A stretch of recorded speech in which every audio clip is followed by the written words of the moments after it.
Kok saya ini kan senang nonton live, ada live TikTok, ada kalau nggak salah namanya tuh Elia Miron di TikTok. Itu beliau tuh orang Kristen yang suka debat sama orang Islam atau cuman sekedar sharing-sharing aja ke sesama Kristen gitu. Nah, ini tuh juga jadi salah satu alasan nih katanya yang nge-divide antara Kristen Protestan sama Kristen Katolik. Nah, bisa nggak sih kok ceritain dikit alasan apa sih yang buat ada munculnya nih Kristen Protestan sama Kristen Katolik?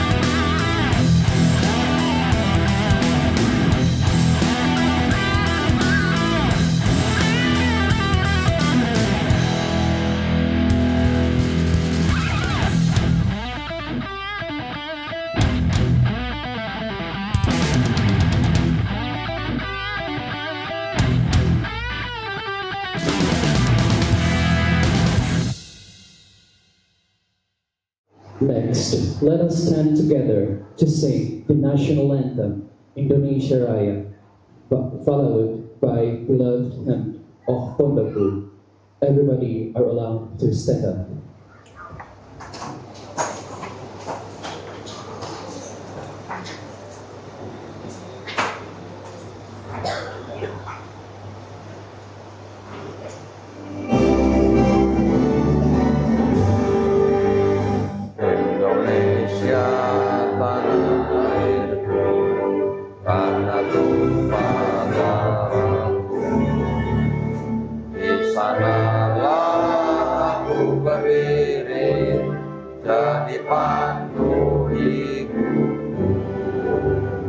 Indonesia kebangsaanku, bangsa dan tanah air.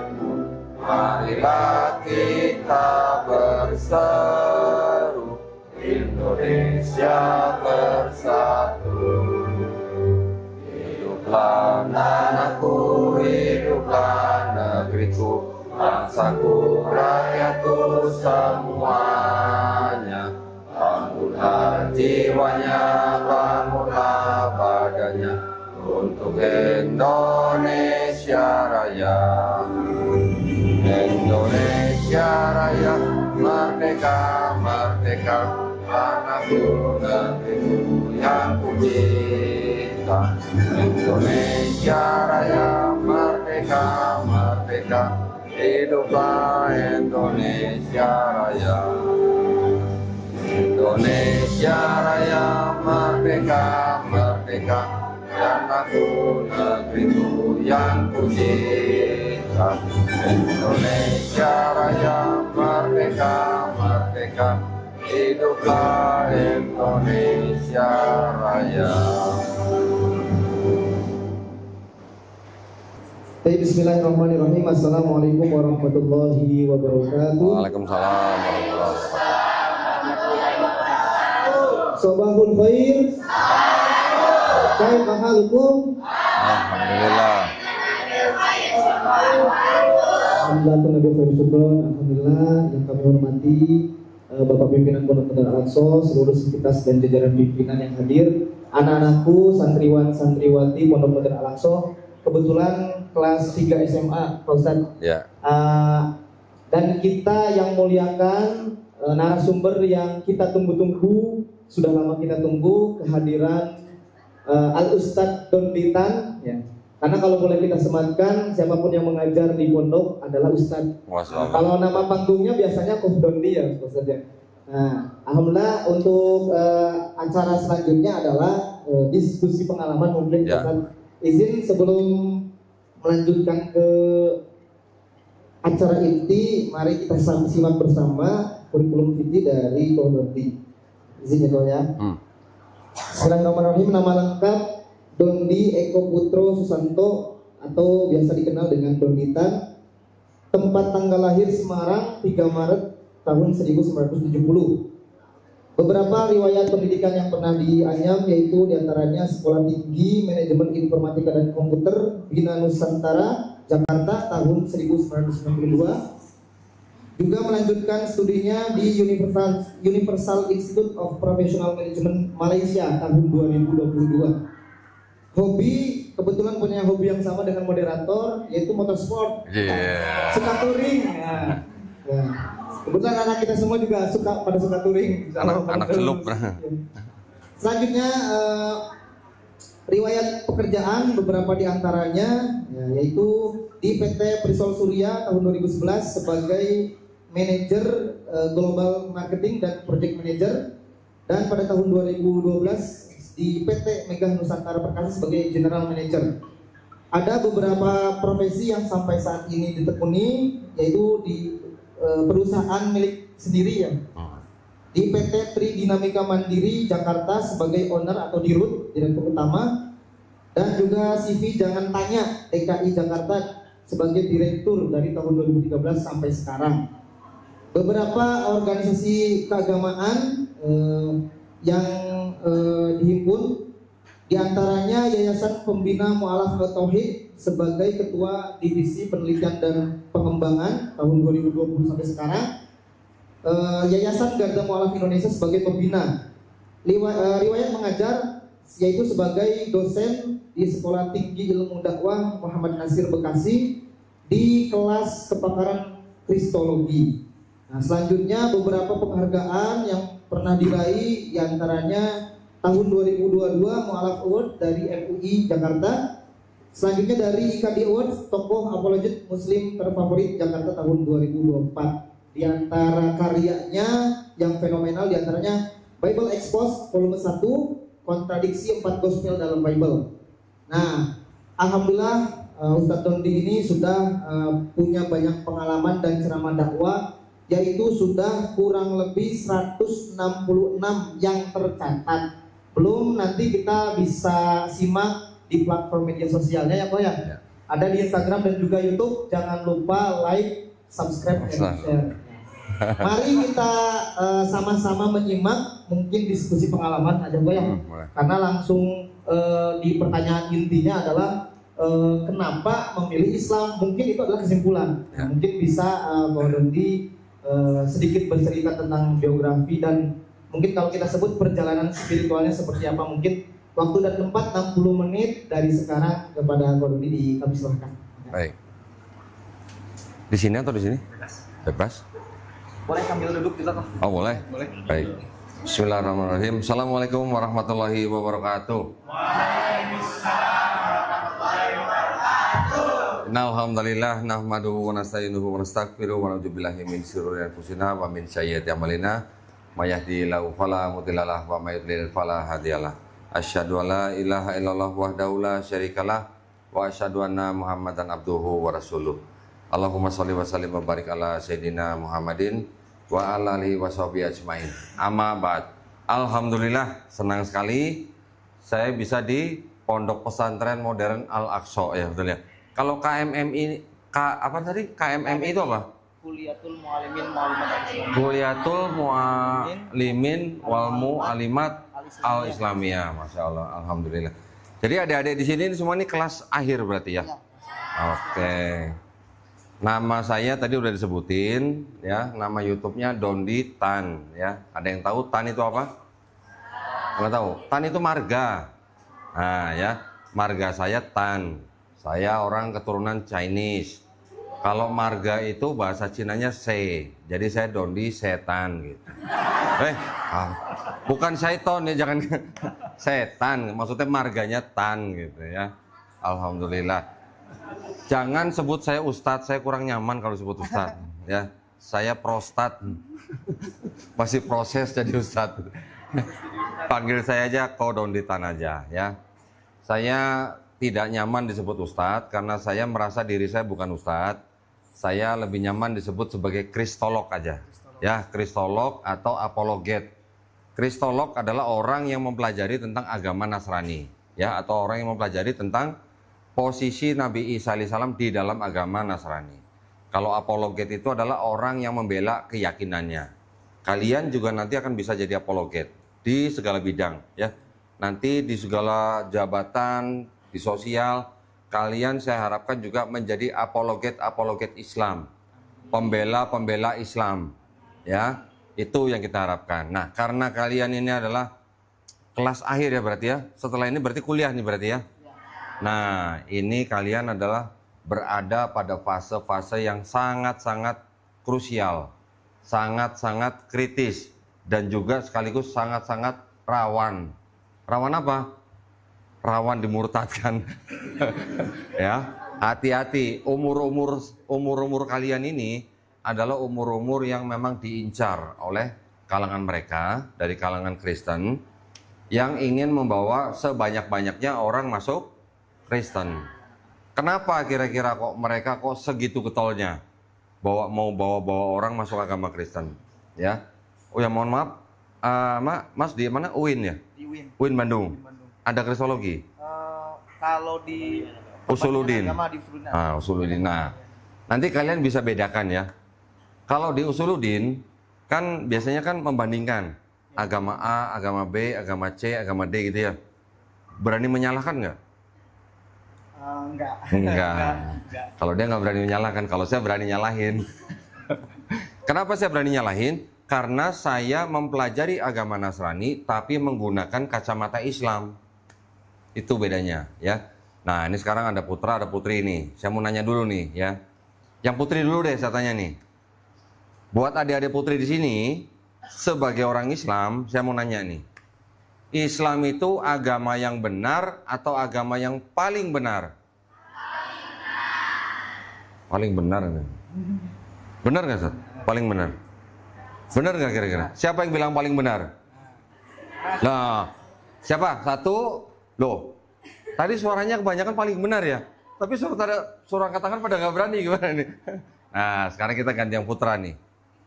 Islam agama yang benar atau agama yang paling benar? Yang paling benar angkat tangan. Kok dikit? Yang benar angkat tangan.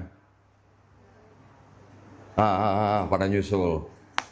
Nah, ini sepertinya pertanyaannya simpel, pertanyaannya mudah. Tapi hati-hati ya, hati-hati jawabnya. Kalian pasti pernah dengar dong ayat di dalam Quran. Inna dina indallahil Islam. Pernah dengar? Tahu artinya? Kalau kalian tahu inna dina indallahil Islam, berarti Islam yang benar atau yang paling benar? Nah, tahu kan bedanya kan? Yang bilang paling benar tadi siapa?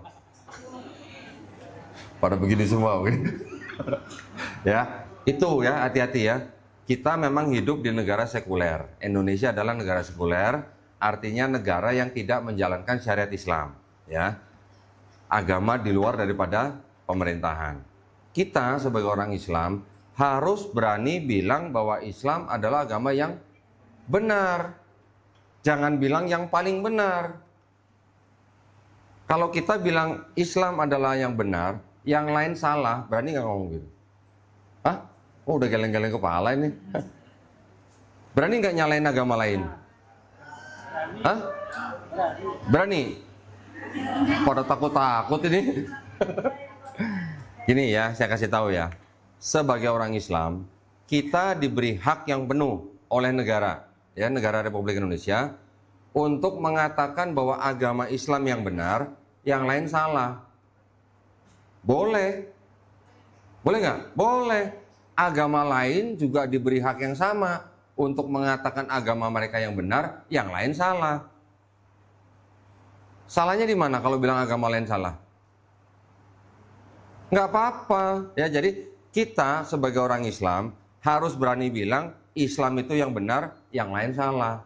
Mereka juga boleh ngomong agama mereka yang benar, yang lain salah. Tapi bukan berarti kita harus bermusuhan. Kita masih bisa hidup berdampingan. Kita masih bisa hidup bertoleransi. Gitu ya. Tapi kalian sebagai anak muda nanti ketika terjun ke masyarakat, kalian harus berani bilang agama saya, agama Islam adalah yang benar, yang lain salah. Tapi walaupun salah kan nggak apa-apa, kita masih bisa memberi makan, kita masih bisa menolong, kita masih bisa bermasyarakat, kita masih bisa menjadi warga negara yang sama hak dan kewajibannya. Itu maksudnya. Kalau kalian bilang yang paling benar, berarti kalian menolak inna dina indallahil Islam. Itu maksudnya. Ya, kita harus berani. Sekalian sebagai anak muda, jangan takut. Kalian adalah diharapkan sebagai umat Islam yang nanti di masyarakat sebagai pembela agama Islam. Yang dibela Islamnya ya, bukan Allahnya ya. Ya, bisa bedain ya. Nanti ada orang bilang begini, orang-orang liberal, kok Allah mesti dibantu, mesti dibela gitu. Nanti kalian akan menghadapi orang-orang seperti itu. Nanti kalian akan menghadapi orang-orang yang nyinyir terhadap Islam. Ya, walaupun orang itu ngaku Islam, tapi orang itu bisa nyinyir terhadap agamanya sendiri. Nanti ada yang bilang, pernah dengar nggak? Nggak ada gunanya menghafal Quran gitu. Ada yang pernah nonton videonya? Katanya dulu hafiz Quran itu orang. Bener. Katanya dulu hafiz Quran. Sekarang dia udah lepas hijab, dia berani ngomong di YouTube, menghafal Quran nggak ada gunanya. Quran katanya di dalamnya ceritanya dongeng katanya. Hati-hati nih, ini orang-orang begini nih. Padahal dulu dia hafiz Quran katanya gitu ya. Nanti ada lagi orang ngaku Islam tapi bilangnya apa? Islam mengajarkan perang. Nah, ya, kalian nanti bisa jadi menghadapi hal-hal seperti itu. Jangan mudah terpengaruh. Seperti tadi kata Kiai, saya ingin menanamkan kepada kalian harus berpegang kepada Quran dan Sunnah. Ya, kalau di Quran sudah dikatakan inna dina indallahil Islam, kalian harus berani bilang Islam yang benar karena Islam yang diridhoi di sisi Allah. Yang lain salah gitu. Gak apa-apa bilang salah, mereka juga boleh kok mengatakan agama mereka yang benar, yang lain salah. Termasuk mereka bilang Islam salah juga mereka punya hak gitu. Ya, Dede ya, ini penting ya, jangan sampai terpengaruh oleh hal-hal apa? Liberalisme. Nanti apa lagi? Pluralisme. Kalau pluralisme ngomongnya gimana? Semua agama sama katanya. Ya, pernah dengar? Bahkan ada yang ngomong malah orang Islam malah. Semua agama sama. Setuju nggak? Semua agama sama? Tidak. Ya, nanti ada yang bilang menarasikan semua agama sama karena semuanya mengajarkan kebaikan. Yang dilihat cuma kebaikannya doang. Tapi apakah mereka memperhatikan konsep ketuhanannya, konsep keselamatannya, konsep peribadatannya? Ini udah jelas nggak ada yang sama. Tidak bisa disamakan gitu. Ya. Itu konsep-konsep atau paham-paham pluralisme. Tujuannya apa pluralisme? Sebenarnya sih pluralisme kalau mau diambil positifnya, itu adalah untuk bisa menjadikan orang yang berbeda-beda tetapi bisa bermasyarakat dengan baik. Tujuannya awalnya. Tetapi dipelintir untuk apa? Untuk bisa melemahkan akidah orang atau melemahkan akidah agama tertentu. Kalau sudah bilang semua agama sama, nanti kalian pasti akan didekati ya. Ini ada brosur ini, pamflet ini segala macam untuk ditarik ke agama tertentu. Biasanya begitu. Itu kalau pluralisme. Makanya kita harus bisa bedakan mana toleransi ibadah, mana toleransi akidah. Ya. Kalau toleransi ibadah, kita harus toleransi ibadah. Mereka beribadah di tempat yang legal, di tempat yang ada izinnya, kita nggak boleh ganggu, ya. Tapi kalau toleransi akidah, kita diajak untuk ikut-ikut ajaran mereka, istilahnya ikut ibadah mereka atau ikut kebudayaan atau tradisi mereka, itu kita jangan buru-buru mau, jangan mau, gitu ya. Pernah lihat orang yang kerja di sebuah perusahaan, ketika Natal mereka harus pakai baju Natal, ya pakai topi Santa Claus segala macam, pernah lihat? Jangan mau, kalau itu namanya sudah tidak toleransi akidah, gitu. Ya, nanti akan ada omongan-omongan, ini kan cuman pakaian, ini kan cuman perayaan, gitu ya. Nah, ya jangan sedikit-sedikit menerima toleransi tapi yang kebablasan. Islam wajib bertoleransi. Tapi yang kita boleh toleransi hanya toleransi dalam hal ibadah.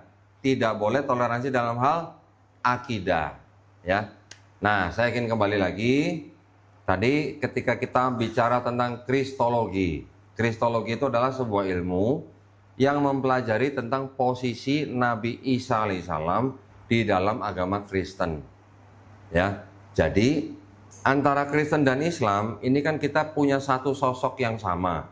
Satu sosok yaitu siapa? Kita sebut Nabi Isa alaihissalam, mereka sebut Yesus Kristus. Kristus dan Al-Masih itu sama sebenarnya artinya. Ya, Kristus bahasa Indonesia, Christ bahasa Inggris, Kristos bahasa Yunani, bahasa Aramaiknya Mesiho, bahasa Ibraninya Masiah atau Mesias gitu ya. Bahasa Arabnya Al-Masih. Jadi Isa Al-Masih dan Yesus Kristus itu sebenarnya artinya sama. Cuman konsepnya yang berbeda ya. Satu sosok yang sama ini kita memandangnya berbeda. Kristen memandang Yesus Kristus sebagai manusia juga sebagai Tuhan. Islam kita memandang Nabi Isa alaihissalam sebagai apa? Sebagai Nabi hamba Allah, ya, bukan sebagai Tuhan. Karena ada satu sosok yang sama, jadi ini dari dulu nih, dari zaman Nabi masih hidup, ini sudah selalu ada tarik menarik gitu. Yang Kristen ingin menarik yang Islam ingin meluruskan yang Kristen begitu, ya.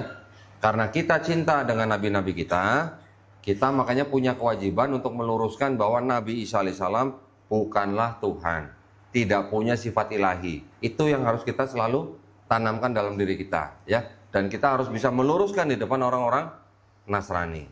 Karena mereka menyembah Yesus Kristus sebagai Tuhan, mereka biasanya menggunakan segala macam cara untuk mendekati orang Islam. Bisa dari kitabnya, bisa dari budaya tradisinya, nanti bisa dari pergaulan, bisa dari lewat medsos dan sebagainya, ya. Segala cara nanti akan dipakai untuk menarik kita orang Islam menerima Yesus Kristus ini sebagai Tuhan. Tujuan akhirnya adalah itu, ya. Nah, saya ingin memperlihatkan beberapa kitab, ya. Sebentar. Izin Ustaz, boleh saya taruh sini, Ustaz? Karena ini bisa jadi kalian nanti lihat ya setelah bermasyarakat ya. Sini aja, agak maju sini, nggak apa-apa. Nah, nanti jangan kaget kalau kalian sudah terjun di masyarakat. Jangan kaget kalau misalnya rumah kalian didatengin orang yang membagikan kitab bentuknya seperti ini. Ya, tulisannya apa di sini?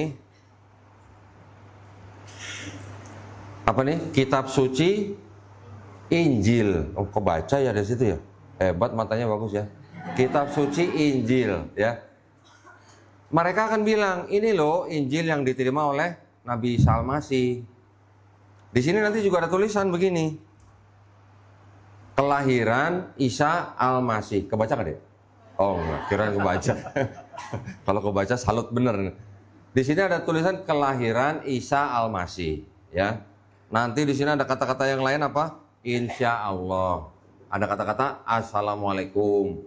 Bahkan di kitab yang model lain ada kata-kata masjid. Ada kata-kata lagi apa? Ka'bah. Istilah-istilahnya itu familiar dengan kita orang Islam. Ya. Kenapa mereka bikin seperti ini?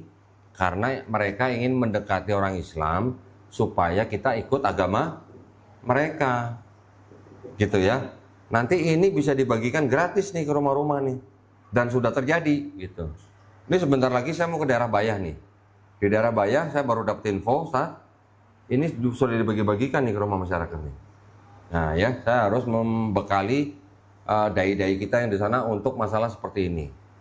Mereka juga punya misi yang disebut dengan kontekstualisasi C1 sampai C6. Oh, banyak amat ya. C1 sampai C6. Apa itu? C itu dari kata contextualization, ya. Kontekstualisasi itu maksudnya apa? Itu mereka mempraktekkan di daerah-daerah yang mereka tuju, ya. Kalau mau catat boleh. C1 itu adalah mereka membuka gereja di tempat yang mungkin terpencil dan mereka masih menggunakan bahasa asal. Ya, bahasa asal misalnya apa? Misalnya dari Belanda buka gereja di suatu daerah, tapi mereka masih menggunakan kebaktiannya dengan bahasa Belanda. itu C1. C2, mereka sudah ganti bahasa asal dengan bahasa lokal. Ya. C3 itu mereka selain menggunakan bahasa lokal, mereka sudah mulai menerima budaya lokal. C4, mereka selain menggunakan bahasa lokal, menerima budaya lokal, juga sudah menerima budaya dan tradisi Islam. Ya. C5, mereka sudah mulai berpenampilan seperti Islam. Mereka sudah menggunakan istilah-istilah dengan istilah Islam. Ya. Tapi mereka belum mengaku sebagai orang Islam. C6, nah ini yang paling bahaya. C6 ini bisa menyusup kemana-mana. Bahkan ke sekolah Islam sekalipun. Mereka bisa menjadi dosen misalnya. Mereka bisa menjadi guru misalnya. Atau menjadi ustadz bahkan. Ya, mereka sudah mengaku Islam. KTP-nya Islam. Bisa ngajarin Quran. Tapi mereka punya misi gitu. Contoh di Indonesia yang paling gampang, yang paling kita ingat mungkin ya. Ada yang pernah dengar Abdul Ghafur? Hah? Tahu? Tahu? Di mana? Di mana? Di mana? Di Aceh. Ya, di Aceh. Nama aslinya siapa, Ustaz? Snoek Burgronya. Orang Belanda udah naik haji, Ustaz. Udah naik haji ke Arab Saudi. Belajar bahasa Arab, belajar Quran, datang ke Indonesia, masuk ke Aceh, mengajarkan Quran, mengajarkan Islam, disebut Ustadz, ganti nama Abdul Ghafur. Tapi sebenarnya dia apa? Dia adalah spionase dari Belanda. Informasi di Aceh, semua dia bisa kirim ke Belanda. Itu adalah bentuk C6, ya. Jadi udah kegiatannya bisa melibatkan sebagai spionase gitu. Nah, kita harus hati-hati yang seperti itu ya. Di Indonesia selain Snoek Burgronya juga saya yakin masih banyak. Masih ada yang lain di tempat lain. Nah, jadi kita nggak pernah tahu nih. Jadi kalau yang di sekolah-sekolah Islam nih harus cek bener-bener nih. Ini beneran ustadz apa enggak nih? Ya, jadi mungkin apa namanya bagian yang apa namanya yang mengurusi guru-guru juga harus teliti ya. Meneliti keluarganya bagaimana asal-usulnya dan latar belakangnya. Ini informasi dari saya nih. Boleh dicoba nih, karena saya dapat informasi langsung dari pelaku itu ya. Saya sudah beberapa kali ketemu dengan mantan misionaris yang menceritakan hal ini ya. Mungkin hanya sedikit-sedikit perbedaan antara apa istilah-istilah, tapi fungsinya sama ya. Kalian sebagai anak muda nanti akan terjun ke masyarakat, nanti bisa menemui hal-hal seperti ini tanpa kalian sadari. Nah itu ya. Baik. Nah sekarang untuk pembekalan nih ya, pembekalan. Yang namanya ilmu kristologi tadi kan saya sudah jelaskan ya definisinya ya. Sekarang gunanya apa kristologi itu? Kenapa kok kita boleh dikatakan tuh perlu gitu belajar kristologi? Ya. Kenapa? Karena dengan ilmu kristologi itu kita bisa mengetahui isi daripada kitab mereka. Persamaan yang ada di dalam kitab mereka dengan Quran, kok bisa ada persamaan? Bisa ya, karena itu memang yang kita sering dengar ada kitab Taurat, kitab Zabur, kitab Injil, pernah dengar ya? Di Quran kan sering disebutkan kan? Nah, itu memang istilah-istilah itu ada di dalam kitab mereka. Tapi pertanyaannya, apakah ini yang disebut dengan kitab Taurat, Zabur, Injil yang dimaksud Quran? Nah, itu nanti kita bicara di belakang ya. Yang berikutnya, dengan kristologi kita bisa mengetahui akidah orang Kristen, akidahnya, ya. Kenapa mereka menyembah Yesus sebagai Tuhan? Kapan mereka mulai menyembah Yesus? Ada kelompok apa saja di dalam mereka Kristen? Terus apakah kelompok-kelompok itu akidahnya sama gitu, ya? Kalau kita di Indonesia kita sering mendengar ada NU, ada Muhammadiyah, ada Persis, ada Al-Irsyad, itu hanya ormas ya, hanya ormas. Ormas adalah kendaraan bagi sekelompok orang untuk mencapai tujuannya dalam bidang tertentu gitu ya. Tapi akidahnya sama nggak semuanya? Antara NU, Muhammadiyah, sama nggak? Sama. Kalau ditanya Tuhannya siapa? Allah. Nabinya siapa? Nabi Muhammad SAW. Kitabnya apa? Al-Quran. Tapi di Kristen mereka bisa punya kelompok yang Tuhannya beda. Ya, Kristen yang kita sekarang kenal banyak di Indonesia nih, rata-rata mereka adalah Kristen yang disebut dengan kelompok apa? Trinitarian. Trinitarian itu artinya pengikut aliran Trinitas gitu. Pernah dengar Trinitas? Tritunggal pernah dengar? Ya, makan 3 ngaku 1, salah bukannya. Jadi mereka menyembah Tuhan yang disebut apa? Trinitas. Bapa, ya, Bapa ini kita apa namanya? Konotasikan sebagai Tuhan yang Maha Esa. Ini adalah Tuhan. Yesus sebagai putra juga Tuhan. Roh Kudus itu juga Tuhan. Tapi bukan 3 Tuhan, tapi 1 Tuhan gitu. Ada yang paham? Alhamdulillah nggak paham. Kalau bilang paham saya curiga nih.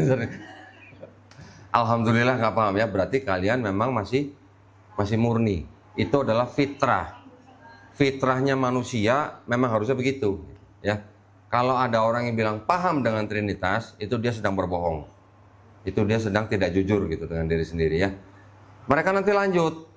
Bapa itu Maha Kuasa, Putra Maha Kuasa, Roh Kudus Maha Kuasa, tapi bukan 3 Maha Kuasa, tapi 1 Maha Kuasa. Siap-siap beli bodrek. Ya. Itu tak paham Trinitas. Ya, pertama. Nanti yang kedua ada Kristen yang disebut dengan Unitarian. Unitarian ini tidak menyembah Yesus sebagai Tuhan. Mereka bilang Yesus itu hanya ciptaan gitu. Ada saatnya Yesus pernah tidak ada gitu. Ini Unitarian. Yang ketiga, nanti ada Kristen yang disebut dengan Oneness. Kristen Oneness. Oneness itu apa? Kesatuan. Mereka bilang, Bapa itu Yesus, Yesus itu Bapa. 1 pribadi, bukan 3 pribadi seperti Trinitarian gitu. Ya. Nah, 3 kelompok Kristen ini di Indonesia ada. Semuanya ada nih. Ya. Kalau kita baca Quran, Al-Quran kita sudah membantah akidah mereka. Sudah membantah. Yang Trinitarian itu dibantah di Quran surat Al-Maidah ayat 73. Ya, catat, itu adalah bantahan Quran untuk Kristen yang Trinitarian. Setelah kafir, orang yang mengatakan Allah Subhanahu wa taala adalah salah satu dari 3. Yang Unitarian memang tidak dibantah karena tidak menyembah Yesus sebagai Tuhan. Tetapi yang Oneness yang bilang Bapa adalah Yesus, Yesus adalah Bapa, itu sudah dibantah di ayat 72-nya. Quran surat yang sama, ya. Sungguh telah kafir orang yang mengatakan Allah Subhanahu wa taala adalah Isa putra Maryam. Ya, jadi 3 kelompok ini yang 2 sudah terbantahkan oleh Quran. Tetapi di Quran di surat yang sama Al-Maidah ayat 116, di situ kan ada dialog antara Allah Subhanahu wa taala dengan Nabi Isa alaihi salam nanti pada hari akhir, di mana Allah Subhanahu wa taala bertanya kepada Nabi Isa alaihi salam, apakah kamu pernah menjadikan dirimu dan siapa? Dan ibumu ya menjadi sesembahan selain aku. Berarti di situ ada Allah, ada Nabi Isa alaihissalam, ada bundanya yaitu siapa? Maryam. Ini Trinitas model apa gitu? Ada orang Kristen nanti bilang, oh Quran nggak paham Trinitas katanya. Trinitas itu Bapa, Putra, dan Roh Kudus, bukan Bapa, Putra, dan Maria gitu. Kenapa Quran sebutnya kok ada Allah, ada Nabi Isa, ada Maryam? Berarti Quran salah tuh, nggak paham Trinitas gitu. Gimana kalau dengar begitu? Gimana? Nah, geleng-geleng gini. Salah berarti tuh Quran tuh, nggak paham Trinitas tuh. Trinitas bukan begitu, kata-kata orang Kristen. Tidak, Allah Maha tahu, Allah lebih tahu. Pada abad keempat, ada Kristen yang menyembah Maria sebagai Tuhan. Alirannya apa namanya? Namanya aliran Koliridianisme. Ya, atau aliran apa? Mariamites. Orang Kristen tapi nyembah Maria sebagai Tuhan. Berarti salah nggak Quran? Nggak salah, karena dulu pernah ada orang-orang Kristen yang menyembah Maria sebagai Tuhan selain Nabi Isa alaihissalam gitu. Ya, kalian harus banyak catat hal-hal seperti ini. Jadi nanti kalau kalian dituduh atau diberikan tuduhan Quran salah, memahami Trinitas, kalian bisa jawab. Ya, hal-hal seperti ini mungkin kedengarannya sepele, tapi suatu saat nanti bisa berhadapan dengan orang-orang seperti itu. Mungkin bukan kalian, mungkin saudara kalian, mungkin adik kalian, mungkin orang tua kalian, yang kalau diberikan ayat Quran dan dituduh salah nggak bisa jawab, bisa murtad. Ya, ini mohon maaf, saya juga pernah mendengar lulusan Gontor aja yang murtad gitu. Gara-gara ayat Quran dipelintir-pelintir. Ya, nanti kalian pasti akan sering mendengar hal-hal seperti ini. Kalau kalian nggak ketemu orangnya, kalian bisa ketemu di medsos misalnya.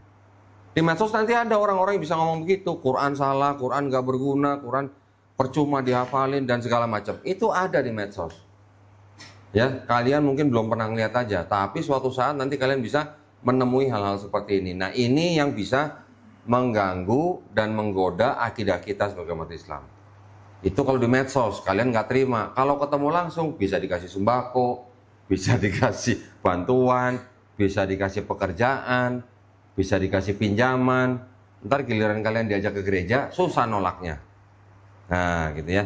Ini saya bagi pengalaman aja ya. Dulu waktu saya masih di sana, saya di gereja itu setiap minggu, ya, kalau masuk gereja, itu dikasih 2 amplop. Yang satu amplop ini untuk infak, istilahnya infak ya, saya sebutnya kolekte. Yang satu lagi apa? Untuk pembangunan, ada yang tahu SICC Pak? Yang di Sentul? Sentul International Convention Center, ada yang tahu? Di pinggir jalan tol Jagorawi itu, besar sekali kan? Itu sebenarnya punya gereja. Saya dulu tiap minggu nyumbang itu, amplop itu nyumbang tiap minggu. Kira-kira berapa tahun lah sebelum dibangun gitu. Nah, sebelum dibangun, itu dari gereja sudah mengirimkan tim ke desa-desa di belakang tempat itu yang mau dibangun.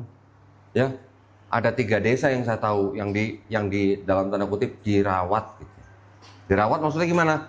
Dibuatkan sumur, fasilitas air bersih, dibangunkan puskesmas, dibangunkan sekolah misalnya.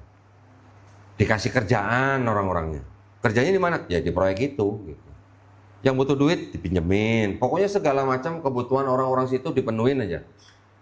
Terus ketika gedung itu sudah berdiri, dipakai buat kebaktian, orang-orang yang tadi sudah dibantu ini diajak ikut.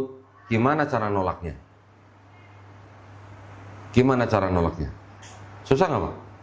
Susah, karena sudah dibantu. Nah, alhamdulillahnya salah satu pejabat ya di Pemda Bogor itu punya ruko, saya beli rukonya gitu. Ternyata dia pejabat di Pemda Bogor. Dia cerita sama saya, alhamdulillah Ko Dondi itu dulu izin waktu bikin gereja lewat tangan saya. Tapi alhamdulillah izinnya ditolak gitu. Jadi nggak jadi gereja gitu. Jadinya convention center. Ya. Itu adalah bentuk-bentuk daripada mereka, cara-cara mereka untuk mengajak orang di luar Kristen masuk agama Kristen. Ya, itu salah satunya, salah satu modus gitu.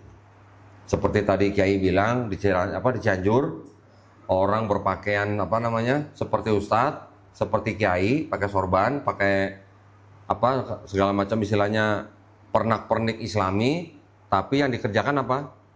Mengajak orang masuk Kristen. Nah, itu berarti sudah apa? C5. Masih C5 karena dia belum mengaku Islam. Nah, ya, yang seperti itu tuh harus diwaspadain. Saya ingin menambahkan dari keterangan dari Kiai bahwa di Indonesia ada sebuah hukum yang namanya keputusan bersama 2 menteri. Menteri Agama dan Menteri Dalam Negeri. Kalian boleh catat nomor 1 tahun 79. Jadi sebutannya Kepber 2 Menteri nomor 1 tahun 79 ya. Di dalam bab 3 pasal 4 disebutkan dilarang mensiarkan agama kepada orang atau kelompok orang yang sudah beragama. Cara-caranya disebutkan di dalam pasal 4 itu. Tidak boleh dalam bentuk misalnya memberi sembako atau bantuan dalam bencana alam, memberikan buku, brosur, pamflet, majalah yang ujung-ujungnya mengajak orang untuk ikut agama tertentu. Ya. Belum lagi nanti ada kayak semacam aktivitas-aktivitas seminar, misalnya dengan alasan kursus dan segala macam tapi ujung-ujungnya membawa orang atau mengajak orang masuk agama tertentu. Itu sudah disebutkan dalam keputusan bersama itu.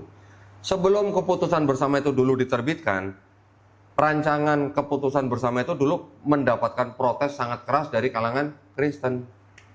Mereka nggak setuju dengan keputusan bersama itu, gitu ya.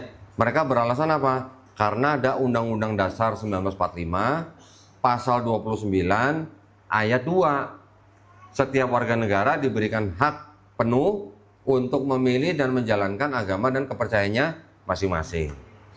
Ya, dengan alasan ada pasal 29 ayat 2, orang kalangan Kristen memprotes untuk diterbitkan keputusan bersama itu. Jadi mereka pengennya dibebaskan gitu untuk istilahnya dalam tanda kutip menginjili orang-orang siapapun, ya. Tapi akhirnya pemerintah tetap keluarin dengan tujuan apa? Orang yang sudah beragama tidak boleh disiarkan agama lain. Gitu. Jadi kalau orang mau pindah agama ya biar karena dia tuh mencari sendiri gitu. Bukan karena diiming-imingi, bukan karena dirayu, bukan apalagi diintimidasi ya. Jadi kalian harus tahu nih, karena kalian nanti akan menjadi lulusan sekolah Islam. Apalagi pondok pesantren, harus tahu yang begini gitu. Nanti pasti dari kalian ada yang mengambil semacam kayak jurusan mungkin dakwah ya. Itu pasti ada berurusan begitu. Saya sering bekerja sama dengan dewan dakwah, di mana mereka kan sering mengirimkan dai-dai ke daerah-daerah ya. Kalau dai-dai itu sudah tiba di sebuah daerah, mereka harus waspada, ada nggak kegiatan kristenisasi di situ. Kalau ada, mereka harus tegas-tegas dengan para misionaris itu, tarik garis, kamu di sana, saya di sini, nggak boleh saling nyebrang. Ya, kalian pasti nanti akan ada yang terlibat di situ. Baik, nah, saya lanjutkan lagi. Kristologi, ya, tadi kita sudah mengenal ada 3 kelompok, Trinitarian, Unitarian, Oneness. Terus kitabnya, nah kitabnya mereka, sebentar ya, saya kemana-mana harus bawa buku begini nih.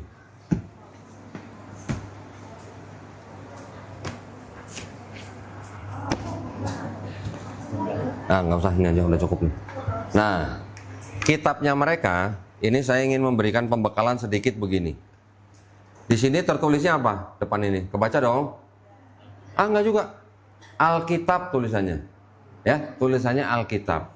Saya sebagai orang dan teman-teman di yayasan kita yang sudah mempelajari ini, kami menghimbau adik-adik di sini jangan sebut ini Alkitab. Ya, kenapa?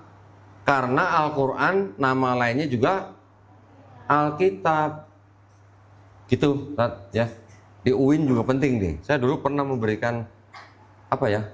Bukan UIN nih, bukan UIN, apa namanya yang Gunung Jati apa? UIN ya, benar. Pernah ke Jakarta, saya bawa ke gereja Katolik yang di kota wisata. Jadi mereka ngelihat gitu di dalam gereja kegiatannya apa aja dan segala macam. Nah, itu waktu itu saya pernah bekalin dengan ini ya. Jangan sebut kitab mereka Alkitab. Juga yang tadi kan tulisannya apa? Injil gitu kan. Jangan sebut ini Injil. Kenapa? Karena ini bukan Injil yang diterima oleh Nabi Isa alaihissalam. Di Quran ada berapa Injil? 1. Iya kan, benar. Habis ngomong 1 ngumpet itu ada itu. Takut disalahin. Jangan takut ya, jangan takut. Kita kalau umat Islam itu kalau nggak ngerti, kita boleh, nggak haram kita bilang kita nggak tahu, boleh, nggak haram.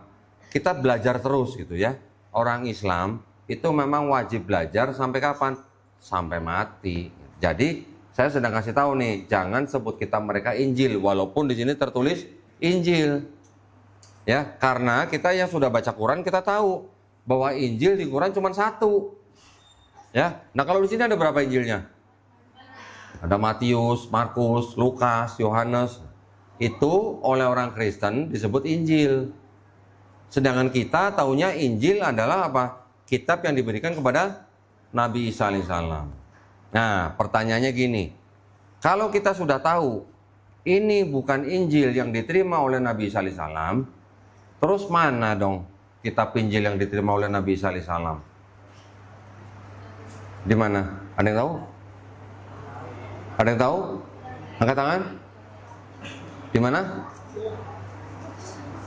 Pada geleng-geleng tapi nggak bisa jawab ya, gimana? Di mana? Di mana? Nggak jelas nih, suaranya nggak jelas. Ada yang tahu? Di mana? Vatikan. Di mana? Coba angkat tangan, coba yang jawab, yang berani jawab siapa? Nanti dikasih hadiah deh. Nah, tuh yang angkat tangan coba.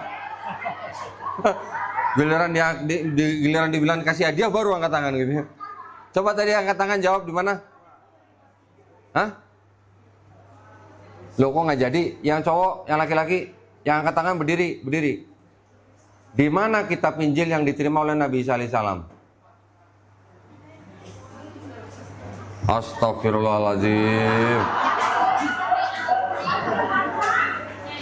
Kok di Vatikan? Ya, di mana? Ada yang sekali lagi nih kesempatan, sekali lagi. Siapa yang berani jawab? Di mana? Angkat tangan, angkat tangan, angkat tangan, angkat tangan. Nanti saya kasih hadiah, bener. Angkat tangan. Siapa yang berani jawab? Ayo, berdiri, berdiri, berdiri. Berdiri. Di mana? Yerusalem. Astagfirullahaladzim. Oke, nah sekarang saya kasih tahu ya, saya jelaskan ya. Coba, tolong bacain Quran surat Maryam ayat ke-30. Ayo, siapa yang bacanya paling bagus? Bacain. Hah? Ayo, langsung cepat. Pakai mic.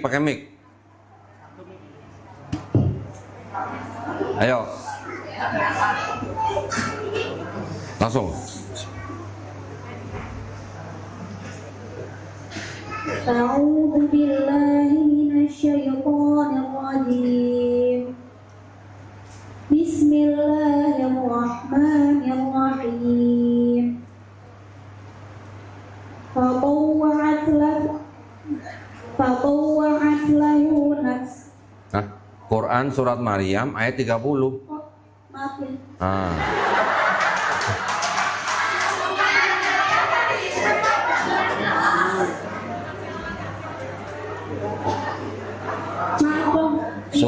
Surat ke-19 Quran surat Maryam ayat 30. Silakan, Ton. A'udzu billahi minasyaitonir rajim. Bismillahirrahmanirrahim. Qala inni 'abdullah ataniyal kitaba wa ja'alani nabiyya. Shadaqallahul 'azim. Shadaqallahul 'azim. Di situ dijelaskan bahwa Nabi Isa alaihissalam berkata, sesungguhnya aku ini adalah hamba Allah. Aku diberikan apa? Kitab. Kitab apa? Injil. Dan dia, Allah subhanahu wa ta'ala, menjadikan aku seorang nabi. Mana kitabnya? Kalau dibilang aku diberikan kitab Injil. Nah, di Vatikan kata gitu. Di Yerusalem kata gitu.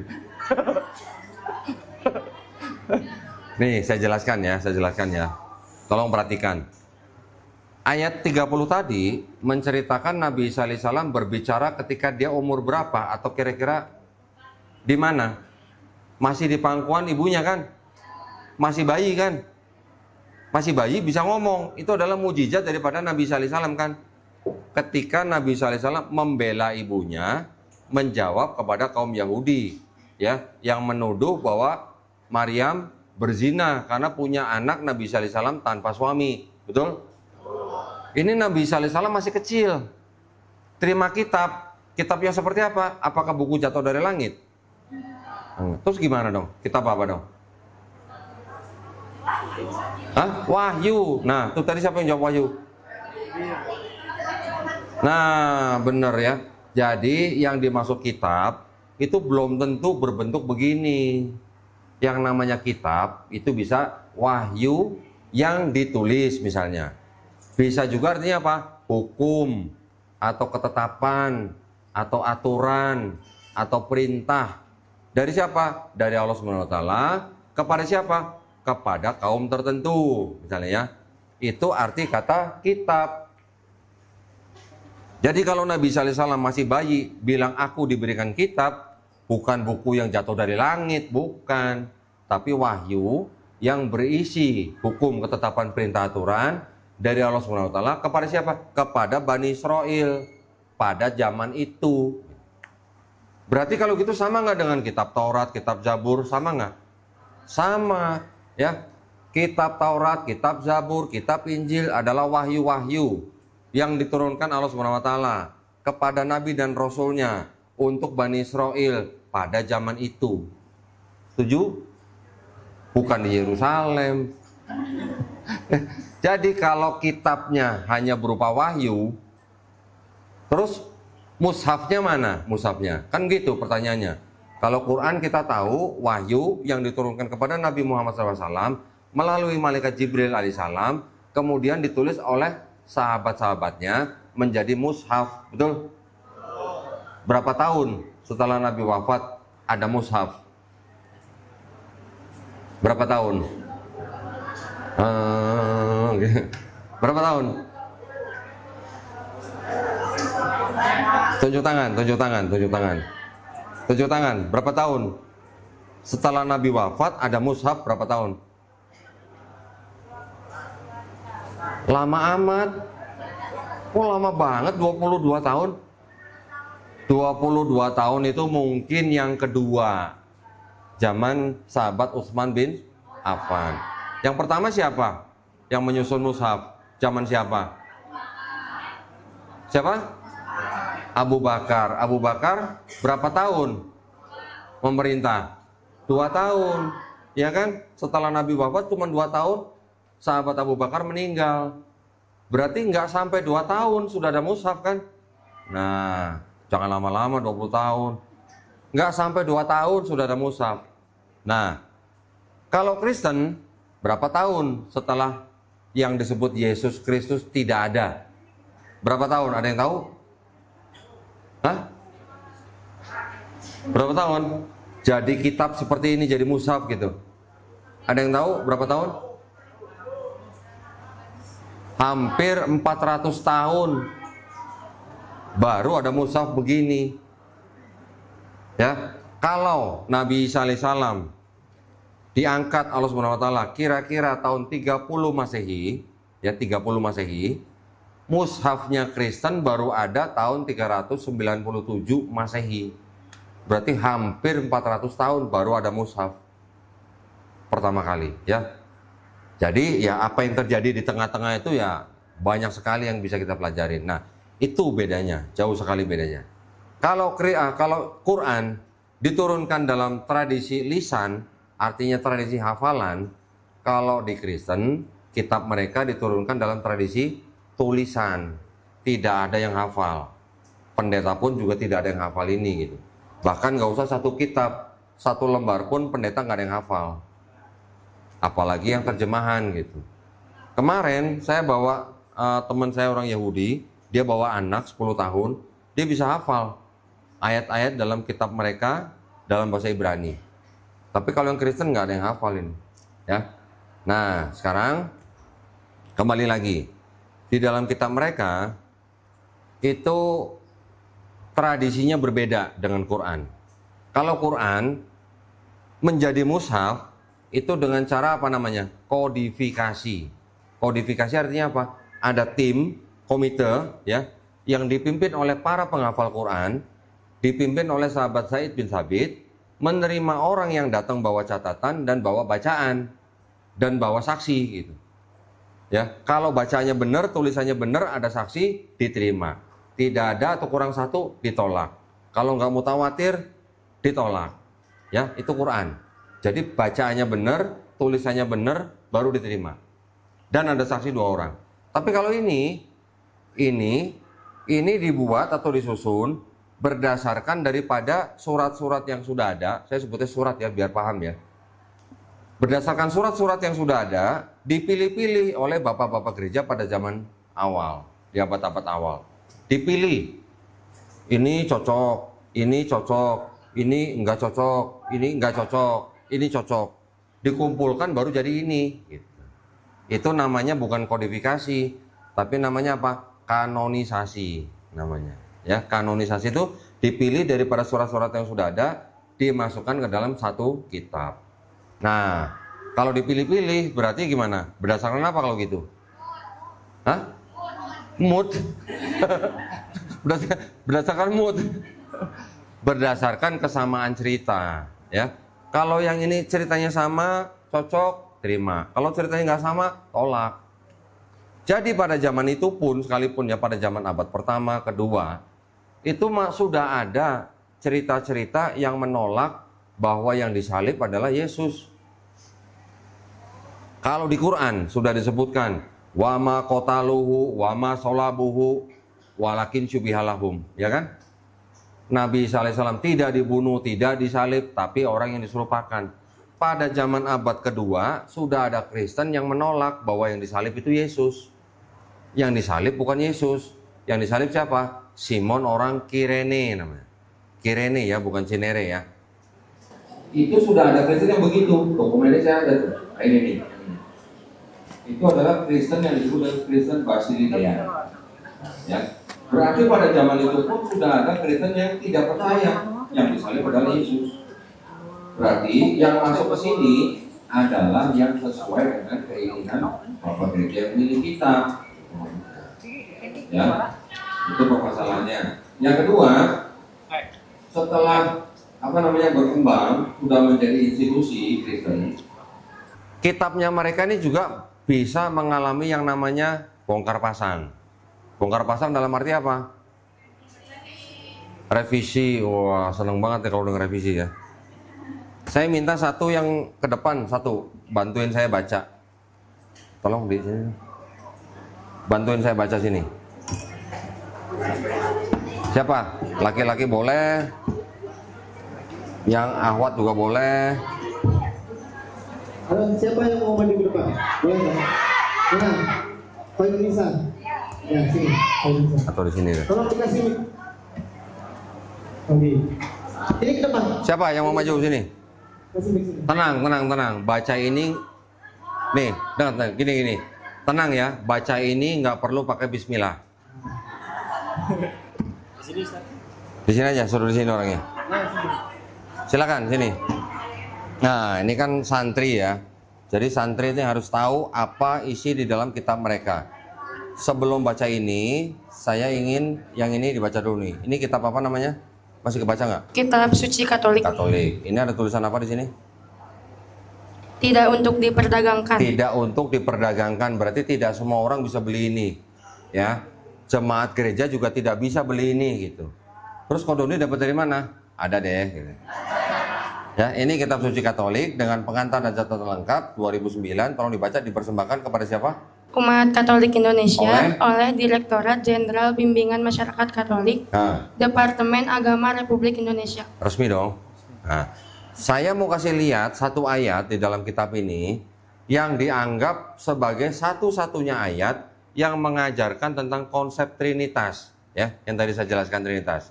Ya, adanya di kitab, ada di surat ini. Namanya di surat 1 Yohanes 5, pasal 5 ayat ke-7 ya. Silakan catat, ini penting, nanti kalian bisa suatu-suatu bisa menggunakan argumen ini. 1 Yohanes pasal 5 ayat ke-7, tolong dibaca di garis merah nih. Gak usah pakai bismillah ya. Silakan. Sebab ada 3 yang memberi kesaksian di dalam sorga, Bapa, Firman, dan Roh Kudus. Sebentar. Bapa, Firman, Roh Kudus. Terus? Dan ketiganya adalah satu. Dan ketiganya satu. Nah ini yang disebut ayat yang mengajarkan konsep Trinitas. Yang paling sempurna mengajarkan Trinitas cuma ayat ini. Yang lain tidak ada. Ya. Kalau Trinitas kan mereka harus bilang bahwa ada Bapa, Firman, Roh Kudus, dan ketiganya satu. Gitu. Ya. Terus? Dan ada 3 yang memberi kesaksian di bumi. Nah ini ayatnya ya. Ini ada catatan kaki. Catatan kakinya yang di garis merah bawah ini. Ayat 7-8, kalimat di dalam sorga sampai di bumi. Bagian, apa nih? Bagian ayat ini terus Bagian ayat ini tidak terdapat dalam naskah-naskah Yunani yang paling tua dan tidak pula dalam terjemahan-terjemahan kuno, bahkan tidak dalam naskah-naskah paling baik dari Vulgata. Bagian ini kiranya aslinya sebuah catatan di pinggir halaman salah satu naskah terjemahan Latin yang kemudian disisipkan ke dalam naskah-naskah oleh penyalin dan akhirnya bahkan disisipkan ke dalam beberapa naskah Yunani. Pelan-pelan dikit, Pak. Terus karenanya bagian ini pasti tidak asli. Sekali lagi diulang apa? Karenanya bagian ini pasti tidak asli. Pasti tidak asli. Tidak asli kata lain apa? Palsu. Nah, kamu yang ngomong ya, bukan saya. Makasih, udah cukup loh. Kalau ada kitab, ada catatan kaki bisa ngomong begitu, ayat ini pasti tidak asli. Bisa nggak disebut kitab suci? Nah itu ya. Kalau kalian yang sudah biasa baca Quran, terus di Quran misalnya ada asbabun nuzul, misalnya ada tafsirnya, ada terjemahannya, terus ada catatan kakinya, oh ayat ketiga surat Al-Fatihah pasti tidak asli gitu. Rasanya gimana? Hah? Hancur gitu ya. Ya, pasti gitu kan. Kalau kita punya Quran yang kita imani, ada catatan kaki begitu, waduh, bisa-bisa kantor yang nerbitin tuh dibakar tuh kantornya. Ini ada kitab yang bisa ngomong begitu, ada catatan begitu. Dan resmi, cuman sayang tidak untuk diperdagangkan. Jadi orang tidak bisa beli buku ini di toko buku, nggak bisa. Ini untuk calon pastor. Pastor, tahu pastor? Pendeta. Kalau pendeta itu di Protestan, kalau pastor di Katolik gitu. Ya, kalau di Katolik itu ada pastor, romo, kardinal, paus gitu kemarin. Kalau di Protestan kita kenal dengan sebutan pendeta. Sekarang di Amerika orang bilang pendeta di Protestan juga sebutan pastor juga. Ya pokoknya kalau di kita tuh imamnya atau ustadznya gitulah ya. Ini buku ini adalah untuk calon-calon pastor ketika mereka belajar kitab. Nah, kalau yang Protestan belum tentu punya ini, pendetanya juga belum tentu punya ini. Gitu. Kemarin ada seorang anak muda nih, umur 16 tahun, ya Pak ya, dari kalangan gereja Protestan. Mereka ada program yang namanya katekisasi. Katekisasi itu semacam program pembinaan iman gitu di dalam gereja untuk anak-anak muda gitu. Dan itu intensif gitu ya. Belajar kitab, belajar iman, belajar akidah. Jadi kalau lulus supaya mereka kuat imannya. Ini anak umur 16 tahun ikut katekisasi, baru selesai katekisasi malah ke tempat saya. Ke tempat saya ngapain? Nanyain agama. Ternyata anak ini sudah nonton video saya setahun yang lalu. Dari semenjak tahun yang lalu. Sudah setahun nonton video saya. Saya tanya, dulu waktu kamu pertama nonton gimana? Emosi? Emosi lah gitu. Terus gimana emosinya? Saya banting HP saya gitu. Sampai begitu ya. Ketika dia diskusi sama saya di tempat saya selama 3 jam, saya bukain apa yang saya perlu kasih lihat ke dia. Saya suruh baca ini sendiri. Saya tanya, ini kitab suci bukan kalau ada ayat tidak asli? Bukanlah. Gitu. Terus dia foto, dia kirim ke guru katekisasi dia, pendeta. Malah gurunya malah nanya, kamu dapat dari mana katanya? Belum pernah lihat dia malah gitu. Nah, ya. Jadi ada hal-hal seperti ini yang memang tidak diberitahukan kepada jemaat. Nah, ini juga yang dulu akhirnya membuat saya meninggalkan Kristen. Ya. Jadi kalau sesuai dengan topik hari ini, buat saya yang menjadi landasan atau dasar dari sebuah agama itu apanya? Kitabnya. Ya. Kitabnya ada, kalau Nabi masih hidup, Nabinya masih bisa ngajarin kita. Tapi kalau Nabinya sudah nggak ada, apa yang menjadi pegangan kita? Kalau bukan kitabnya. Nah ya, jadi kalau sebuah kitab sudah ada hal-hal seperti ini, sudah ada pemikiran manusia yang masuk ke dalam agama, ini sudah tidak bisa disebut baik kitab suci lagi. Ya, barulah saya mencari tahu agama-agama yang lain, saya mempelajari juga agama Yahudi, saya mempelajari sedikit-sedikit lah tentang agama Hindu, Buddha, Konghucu dan sebagainya. Nah sekarang kalau kita cari dari definisi nama agamanya, ya, Kristen artinya apa? Ada yang tahu? Kristus, dari kata Kristus kan? Kristus kan tadi kita sudah bahas apa? Al-Masih. Al-Masih itu dan Kristus artinya sama sebenarnya. Kristus itu artinya sebagai yang diurapi. Tapi kata Kristus ini kan sebagai gelar daripada Yesus. Betul kan? Al-Masih adalah gelar daripada Nabi Isa alaihissalam. Ketika saya belajar Yahudi, ternyata Yahudi berasal dari kata apa? Yehuda. Yehuda adalah anak keempat daripada Nabi Yakub alaihissalam. Anak keempat. Jadi diambil dari nama anak Nabi. Hindu artinya apa? Nama tempat daripada agama itu berasal di India. Buddha artinya apa? Gelar daripada siapa? Siddhartha Gautama. Ya. Konghucu, ada yang tahu artinya apa? Konghucu itu sebenarnya adalah nama nabi di agama itu. Nama nabinya gitu. Kalau Islam artinya apa? Selamat. Apalagi? Apalagi? Udah, cuma selamat doang. Dikit amat. Yang Iwan, apalagi Islam artinya? Udah dibocorin nih. Apa? Berserah diri. Apalagi? Apalagi selain itu? Hah? Sejahtera. Apalagi? Damai, patuh, taat. Apalagi? Tunduk kepada siapa? Allah Subhanahu wa taala. Nah, jadi ketika dulu saya pelajarin ini kok agama kok gelar orang, nama tempat, nama nabi gitu. Giliran Islam kok bukan nama orang, bukan nama nabi, bukan nama tempat, tapi apa? Disuruh berserah diri kepada pencipta kita. Nah, dari situ baru saya pelajarin lagi. Ternyata di dalam Islam selain kitab sucinya benar-benar otentik, ternyata di dalam kitab sucinya juga banyak ayat-ayat yang mengandung atau berbicara tentang sains dan sudah dikonfirmasi oleh sains pada zaman sekarang. Ya, itu baru sisi keotentikan dari Quran. Jadi itu membuktikan bahwa Quran bukan karangan manusia.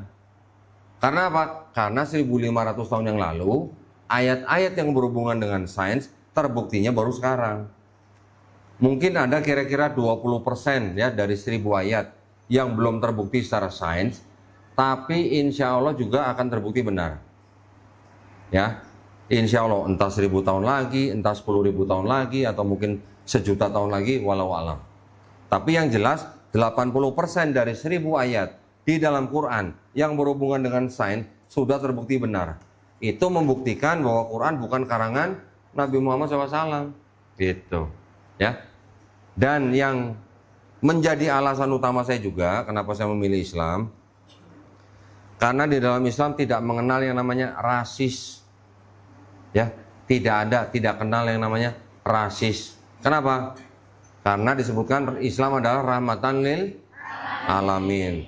Nah, satu lagi ada hadis ya. Hadis ini adalah hadis khutbah daripada Nabi Muhammad SAW ketika beliau melakukan haji wada, haji perpisahan. Dikatakan apa? Orang Arab tidak lebih baik daripada orang Ajem atau orang non-Arab. Ya, orang non-Arab juga tidak lebih baik daripada orang Arab. Orang kulit merah tidak lebih baik daripada orang kulit hitam. Orang kulit hitam juga tidak lebih baik daripada orang kulit merah. Yang terbaik dari mereka apanya? Hah? Takwanya gitu. Jadi di dalam Islam tidak melihat ras, tidak melihat suku, tidak melihat warna kulit, tidak melihat mata sipit apa enggak gitu. Ya. Nah, karena tidak ada rasis begitu, ini yang saya bilang agama ini agama untuk semua manusia. Kalau agama lain, mohon maaf, ya, ada agama yang eksklusif gitu. Eksklusif itu artinya apa? Hanya untuk kalangan mereka sendiri aja. Kalau ada orang mau masuk, boleh, tapi tetap ada perbedaan. Nanti ada agama juga yang mengenal tingkatan, ya, tingkatan manusia gitu. Dia golongan apa gitu. Jadi manusia dibeda-bedakan. Kalau di Islam itu yang tidak ada. Ya, tidak ada pembedaan orang ini suku apa, ras apa, bangsa apa. Sedangkan Allah Subhanahu wa taala sendiri menyatakan di dalam Quran apa? Kami menjadikan manusia bersuku-suku atau berbangsa-bangsa supaya apa? Bertaaruf. Nah, ta'aruf langsung ngangguk deh. Seneng deh kalau ta'aruf katanya. Ya. Allah Subhanahu wa taala menjadikan manusia berbeda-beda untuk saling mengenal dan berkasih sayang. Nah, karena itulah inti daripada Islam. Islam adalah agama yang memang diperuntukkan bagi manusia untuk apa? Untuk berserah diri kepada penciptanya. Ya, untuk patuh taat tunduk kepada penciptanya. Patuh tunduknya kepada apa? Kepada perintahnya dan juga kepada larangannya. Itu yang dimaksud dengan Islam gitu ya. Maka itu mungkin adik-adik juga pernah mendengar hadis bahwa setiap manusia lahir itu fitrah. Fitrah artinya apa? Muslim. Fitrah itu artinya sebenarnya sifat asal ya. Sifat asal manusia. Sifat asal manusia tuh Muslim. Karena bayi yang lahir kan nggak bisa apa-apa. Bisanya cuma oek-oek gitu ya. Dia bisa besar karena dititipkan pada orang tuanya. Orang itu nanti bisa menjadi Yahudi, Nasrani, Majusi karena siapa? Karena orang tuanya. Tapi nanti ketika orang itu mendengar Islam, menerima Islam, sampai memeluk Islam, orang itu sebenarnya tidak pindah agama, tapi apa? Kembali ke fitrahnya. Nah, adik-adik ini yang lahir di dalam keluarga Islam, alhamdulillah sampai umur sekian adik-adik masih menjaga tauhid di mulut dan hati adik-adik ini. Jangan sampai lepas. Ya, jangan sampai lepas. Itu adalah fitrah manusia. Kalau fitrah manusia bisa lepas, sungguh benar. Itu orang-orang yang rugi benar. Gitu ya. Orang-orang yang hidup atau yang lahir di keluarga yang non muslim atau yang belum muslim, dia kan nggak tahu. Tiba-tiba dia umur 5-6 tahun sadar, oh saya ini ternyata Kristen. Karena saya udah tumbuh besar di gereja misalnya. Oh ternyata saya Yahudi. Oh ternyata saya Majusi. Karena orang tuanya. Ya, tapi ketika orang-orang itu nanti diberi petunjuk, dia menjemput hidayah, nah orang itu kembali ke fitrahnya. Kita semua nih sekarang yang sudah memegang fitrah manusia sebagai muslim, nah itu yang harus kita pegang erat, jangan sampai lepas, jangan sampai tergelincir hanya gara-gara apa? Pacar misalnya. Banyak orang murtad gara-gara pacar. Saya kasih tahu aja, ya. Hampir tiap hari saya terima tamu. Hampir tiap hari saya terima tamu, entah orang Kristen, entah orang Islam, yang gara-gara pacar mereka bisa murtad. Nah, ya. Pacar sekarang ganteng, nanti kalau 30 tahun lagi kan belum tentu ganteng ya. Bener nggak? Oh bener kan? Nah, jadi jangan sampai kita melepaskan iman Islam karena manusia. Kita harus benar-benar memegang iman Islam karena apa? Lillahi ta'ala. Gitu ya.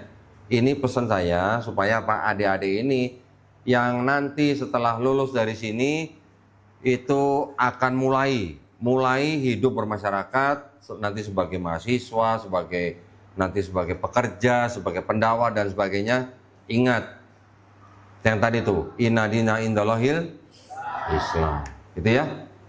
Mungkin boleh dibuka sesi tanya jawab ya. Silakan kalau ada mau bertanya pakai mic. Silakan maju ke sini. Maju pakai mic. Boleh.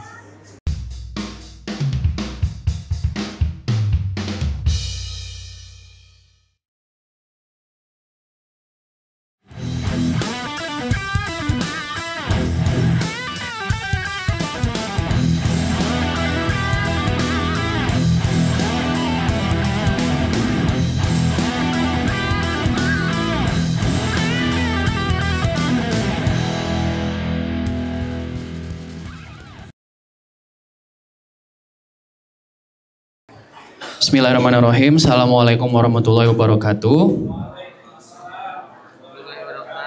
Perkenalkan kok, nama saya Balia Ibnu Malkan dari kelas 6E, mau bertanya.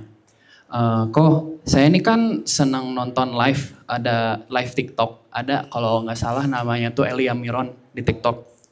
Itu beliau tuh orang Kristen yang suka debat sama orang Islam atau cuman sekedar sharing-sharing aja ke sesama Kristen gitu.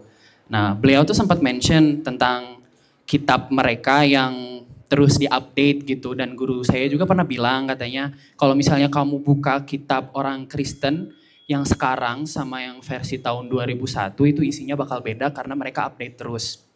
Nah, ini tuh juga jadi salah satu alasan nih katanya yang nge-divide antara Kristen Protestan sama Kristen Katolik. Nah, bisa nggak sih kok ceritain dikit alasan apa sih yang buat ada munculnya nih Kristen Protestan sama Kristen Katolik? Terima kasih kok. Baik, alhamdulillah. Saya kebetulan mau kuliah ke luar negeri. Iya, enggak. Saya pikir ini tadi masnya nggak bisa bahasa Indonesia, ternyata bisa juga bahasa Indonesia. Masya Allah, alhamdulillah bahasa Inggrisnya keren banget tadi ya.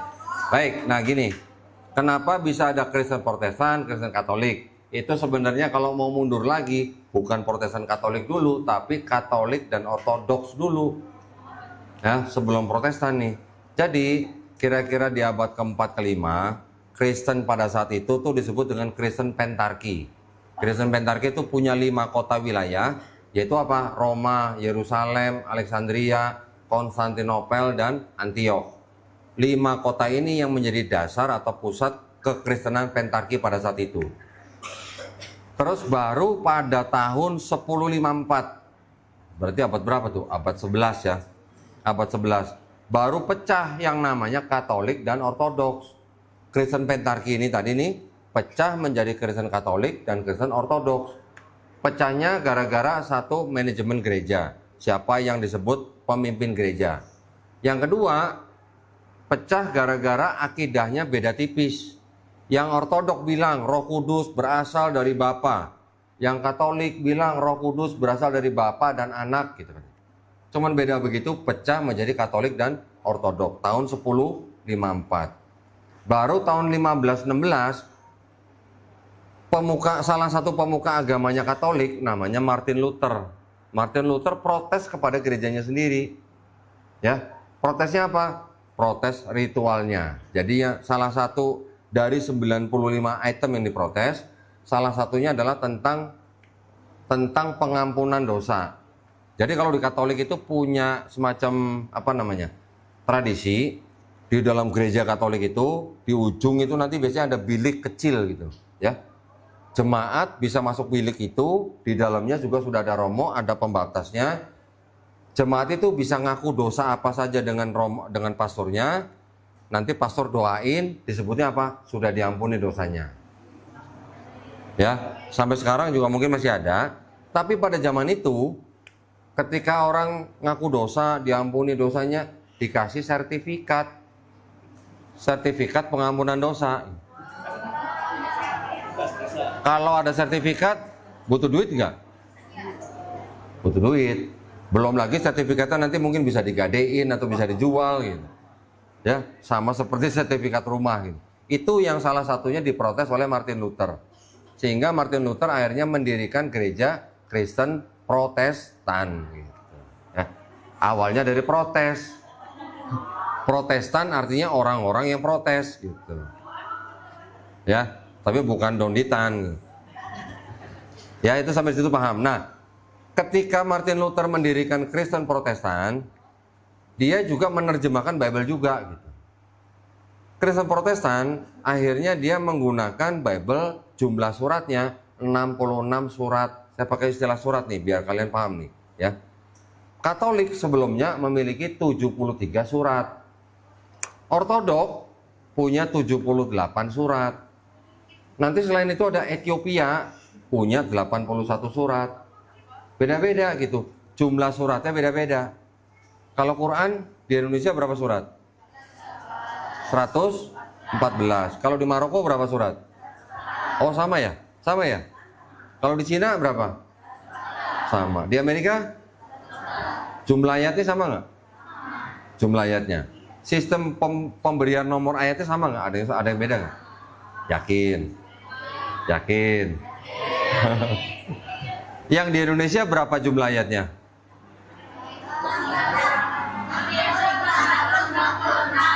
6.000? Bukan 6.236. Oh. Kita pakai mushaf apa? Utsmani. Mushafnya dari imam siapa? Nah loh, ya nanti belajar lagi, nanti belajar. Ya, kalau di Quran total suratnya 114 surat. Jumlah ayatnya sama nggak? Sama, tapi sistem penomorannya ayat ada yang beda-beda. Ya, hanya sistem penomoran ayatnya saja. Ada yang memberikan nomor pada kalimat basmalah, ada yang tidak. Ada yang memotong ayat di satu di dalam satu surat itu ada ayat yang dipotong diberikan nomor baru, ada. Ya, itu hanya sistem pemberian nomornya, tapi jumlahnya sama. Kalau yang di Kristen jumlah suratnya juga beda. Protestan 66, Katolik 73, Ortodok 78, Ethiopia 81. Saya bawa Bible-nya nih. Cuman karena ngambilnya ribet jadi nggak usah ya. Nah, jadi kalau begitu konsep firman yang jadi kitab di dalam Kristen berarti kan belum selesai. Ya kan? Kalau orang Betawi bilang belum kelar gitu. Tadi saya sebutkan ada Trinitarian, ada Unitarian, ada Oneness. Ini konsep Tuhan yang jadi manusia juga belum selesai. Konsep firman yang jadi kitab juga belum selesai. Saya pernah nanya sama salah orang pendeta, Pak, sampai kapan ini beda-beda begini? Sampai kiamat kata gitu. Ya, semoga menjawab pertanyaan ya. Silakan yang lain. Ya, terima kasih kok. Ya. Oke, kita akan siap dulu untuk penanya pertama. Selanjutnya silakan Mariana Anakku. Yang lainnya siap-siap ya. Oke, boleh silakan. Bismillahirrahmanirrahim. Assalamualaikum warahmatullahi wabarakatuh. Mohon izin kalau Andi mau bertanya. Kan tadi itu toleransi itu ada dua, toleransi ibadah sama toleransi akidah. Kalau gimana seandainya kita punya keluarga yang non muslim. Terus mereka tuh kayak kalau ada acara kayak misalnya Natalan atau acara-acara yang di non muslim lainnya, terus ngundang kita, gimana caranya kita buat nanggepinnya atau ngejawabnya. Sedangkan kita nggak enak kalau misalkan mau nolak. Kalau nggak enak kasih kucing aja. Makasih. Wassalamualaikum warahmatullahi wabarakatuh. Baik. Nanti itu bisa terkait juga dengan ucapan, ya, ucapan selamat Natal gitu katanya. Kamu nggak toleransi, kamu nggak ngucapin selamat Natal gitu, baik. Kan pasti begitu kan? Ada yang begitu. Kita kasih tahu ke mereka bahwa walaupun beda keyakinan, walaupun dengan orang tua sekalipun misalnya beda keyakinan, kita tetap harus menghormati mereka. Tapi menghormatinya bukan berarti mengikuti akidah mereka. Ya. Bilang kepada orang yang mengundang bahwa terima kasih banyak undangannya, tapi kami tidak boleh mengikuti ibadah agama lain. Itu saja, nggak usah panjang-panjang. Ya. Tapi kalau diundang ke rumahnya, makan-makan, boleh nggak? Boleh. Kalau diundang ke rumahnya, makan-makan boleh. Cuman lihat-lihat makanannya. Ada daging merah nggak gitu? Ya, hati-hati di situnya. Tapi kalau hanya makan, datang ke rumahnya, tidak ada kebaktian, tidak apa-apa. Tapi kalau diundang kebaktian di gereja atau apa, tolak aja baik-baik. Bilang aja kita tidak boleh ikut kebaktian atau ibadah orang lain. Itu aja ya. Juga kalau misalnya tentang ucapan selamat Natal, bilang aja gini. Kami mengikuti pendapat ulama kami yang melarang mengucapkan selamat Natal. Udah selesai. Itu aja. Ya. Kalau di negara lain mungkin yang Kristennya mayoritas, ada ulama yang mengizinkan kita mengucapkan selamat Natal, yaitu di daerah lain. Kita di Indonesia, Islam adalah mayoritas, kita mengikuti ulama kita yang mengatakan tidak boleh mengucapkan selamat Natal. Itu aja ya. Semoga dimudahkan ya. Silakan yang lain. Mohon maaf kok izin bertanya. Kan tadi disampaikan kalau sekarang itu banyak kayak komunitas yang ngehadang kita atau enggak sampai yang ngetuk pintu rumah kita buat kayak ngepromosiin atau kayak bilang agama yang lain kayak Islam tuh gini loh, terus ngebagiin kitab yang kayak tadi kok kasih. Nah, gimana sih cara kita nolak mereka? Apakah langsung kita tinggalin aja atau kita dengerin mereka sampai selesai? Terus kayak kalau misalnya kita udah terlanjur nih punya kitabnya, udah terlanjur nerima, gimana kitabnya kita apain? Kita bakar kah atau kita buang atau kita kasih ke yang lain atau gimana gitu? Terima kasih ya. Assalamualaikum warahmatullahi wabarakatuh. Waalaikumsalam warahmatullahi wabarakatuh. Nah, kalau untuk menolak orang-orang yang datang ke rumah kita mengajak kita untuk ikut agama orang lain, sebutin tadi yang keputusan bersama nomor 1 tahun 79 kepada mereka. Kamu tahu nggak, ini ada aturan pemerintah yang melarang orang mensiarkan agama kepada orang yang sudah beragama. Tahu nggak, kalau perlu di print gitu, tunjukin ke mereka. Kamu bisa kena sanksi loh, kamu bisa dipenjara loh, gituin aja. Pasti mereka takut. Ya. Tapi kalau saya sebenarnya kalau ada orang datang ke tempat saya melakukan penginjilan itu, malah saya ajak kopi bareng. Kenapa? Karena saya bisa diskusi sama mereka. Ya. Teman saya di Surabaya nih didatengin sama misionaris. Ditawari agama mereka. Kemudian teman saya telepon saya di Jakarta. Saya bilang, ya udah saya ngomong sama misionarisnya. Dikasihlah ke misionarisnya, telepon nama saya. Pak, dari mana Pak? Oh ya, kami dari gini-gini, kami mau mengajak gini-gini. Itulah ya. Bapak pakai kitab apa? Oh, kita pakai kitab LAI TB gitu kan. Pak, boleh nanya nggak Pak? Boleh, silakan. Pak, tolong buka Pak. 1 Tawarik 22 ayat 2 Pak. Dibuka sama dia. Dibaca. Sudah Pak? Sudah. Tolong Pak, buka di kitab Raja-Raja Pak. Pasal sekian ayat sekian gitu. Dibuka lagi sama dia. Itu kenapa bisa beda ya Pak? Gitu. Saya gituin. Nggak bisa jawab. Dia bilang, oh iya ya, nanti saya cek dulu ya. Katanya. Satu lagi, Pak, boleh tanya lagi? Boleh. Buka Pak, kitab ini, surat ini. 1 Samuel misalnya. Sama ini, kok beda ya Pak? Oh iya ya, nanti saya cek dulu ya. Udah buru-buru pulang dia, malu. Kalau kita tahu ilmunya, kita tahu ayat-ayat yang bermasalah di dalam kitab mereka, kan enak jadinya. Iya kan? Syukur-syukur kalau dia mau dengerin kita kasih tahu Islam. Nah, itu kan kita kesempatan untuk dakwain dia juga. Kan bisa begitu, kalau kita punya ilmunya.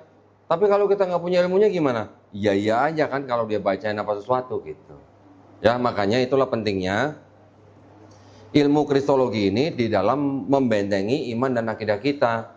Selain daripada kita bisa menolak ajaran mereka, kita malah bisa mendakwai mereka. Dengan menunjukkan kesalahan di kitab mereka, otomatis kan mereka pasti goyang gini. Ya kan? Kalau nggak goyang, berarti mereka memang cari duit di situ, gitu aja. Ya, semoga menjawab pertanyaan. Nah, pertanyaannya tadi, kalau kita sudah terlanjur punya kitabnya, gitu kan? Ya, kalau mau bakar jangan sampai dipublikasikan, nggak boleh ya. Kita juga harus menghormati kitab orang. Kalaupun sampai mau dibakar, jangan sampai ada yang tahu, jangan sampai ada yang lihat. Kalau misalnya keburu punya, ya udah hubungin saya ya, kirim saya, nggak apa-apa. Ntar saya bisa pakai, saya bisa pelajarin. Itu bisa saya pakai buat dakwah. Beneran, saya bisa pakai buat dakwah. Jadi kalau ada tamu, saya terima tamu ya. Orang Kristen datang. Yang saya buka pertama tuh bukan Quran. Yang saya buka pertama tuh kitab mereka dulu gitu. Saya suruh mereka baca dulu kitab mereka sendiri. Yang saya suruh baca apa? Persamaan. Persamaan antara ajaran di dalam kitab mereka dengan ajaran di dalam Islam.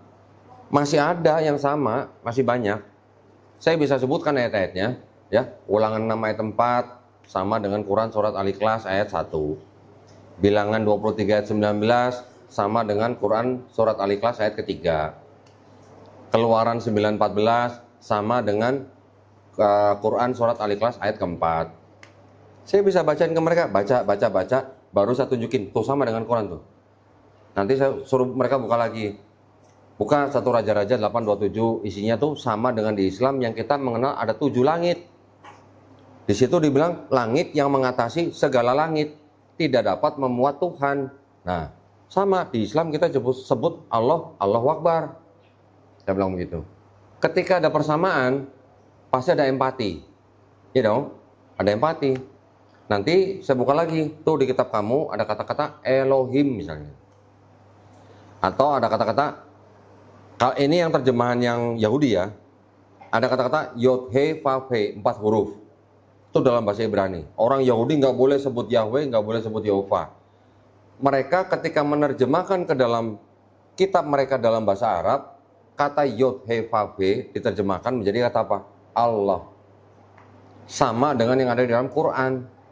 Jadi ada kesamaan nih. Nah, ketika saya sudah bisa menjelaskan persamaannya, baru saya jelaskan perbedaannya. Perbedaannya apa? Di dalam kitab kamu sendiri, ini ada kontradiksi antara perjanjian lama dan perjanjian baru. Perjanjian lama ini sama dengan Quran, perjanjian baru ini ajaran Paulus. Nih bedanya nih ajaran Yesus dan ajaran Paulus. Saya bukain kitab-kitabnya, surat-suratnya. Saya suruh mereka baca sendiri, sama atau beda? Saya bilang gitu. Kalau mereka udah ngaku beda, baru saya tanya, kalau begitu kamu selama ini ikut Paulus atau ikut Yesus? Saya gituin, ya. Nanti saya tunjukin lagi di dalam kitab mereka yang disebut dengan Yesus Kristus, kecilnya disunat. Lukas pasal 2, Yesus disunat usia 8 hari. Matius 4, Yesus puasa 40 hari. Matius 5:17, Yesus tidak membatalkan hukum Taurat. Berarti apa? Yesus nggak makan babi. Karena di Taurat, babi dilarang. Gitu. Di kitab mereka Taurat babi dilarang. Di dalam Matius 26:39, Yesus berdoa kepada Tuhannya dengan cara bersujud. Ya.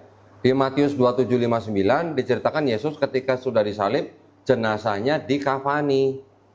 Saya tinggal nanya sama orang Kristen, kira-kira umat beragama apa yang laki-lakinya disunat, yang umatnya puasa, yang umatnya sholatnya sujud, yang nggak makan babi, yang jenazahnya dikafanin, umat beragama apa?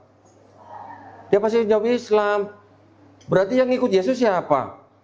Malah kita orang Islam. Nah kamu ikut siapa? Yang laki-laki nggak disunat, makannya babi, nggak puasa, nggak sujud. Kalau mati masuk peti pakai baju pengantin malah. Kamu ikut siapa? Saya bilang, ikut gereja atau ikut Paulus gitu. Cara-cara seperti itu sangat-sangat efektif. Karena ada ayatnya. Kalau nggak ada ayatnya saya nggak bisa ngomong gitu. Ya, bahkan saya bisa sebutkan lagi persamaan nih saya bilang gitu. Di Quran surat Al-Hajj misalnya, ya ayat ke-77. Ya ayyuhalladzina amanur ka'u, wahai orang beriman, rukuklah. Wasjudu, sujudlah, wabudu robbakum, beribadahlah kepada Tuhanmu. Coba kita lihat di dalam Bible kamu, yang disebut dengan Abraham atau kita kenal Nabi Ibrahim alaihissalam, sujud, buka Kejadian 17 ayat 3, baca. Nabi Musa di Keluaran 34 ayat 8, sujud. Nabi Musa dan Nabi Harun di Bilangan 16 ayat 22, sujud. Nabi Daud dan umatnya di 1 Tawarik 29:20 dan Mazmur 95 ayat 6, buka, sujud. Nabi Yosua di Yosua 5 ayat 14, sujud. Nabi Ezra atau kita kenal dengan sebutan Nabi Uzair alaihissalam di Nehemia 8 ayat 6, sujud. Yesus di Matius 26 ayat 39, sujud. Kalau Nabi Muhammad SAW diperintahkan sujud dan dia disebut muslim, lah itu tadi nabi-nabi yang lain itu semuanya muslim bukan kalau gitu? Gitu caranya. Ya. Orang-orang yang mendengar seperti itu dengan membaca kitabnya sendiri dan ada kesamaan dengan Quran, itu mereka pasti akan timbul empati. Tapi ketika saya tunjukkan ajaran Paulus, sama nggak dengan ajaran Yesus? Beda. Ya, jadi saya bisa bilang sama mereka, kami inilah pengikut Yesus. Kami ini yang melakukan sunnah Yesus dalam Bible gitu saya bilang gitu. Sunnah Yesus gitu saya bilang.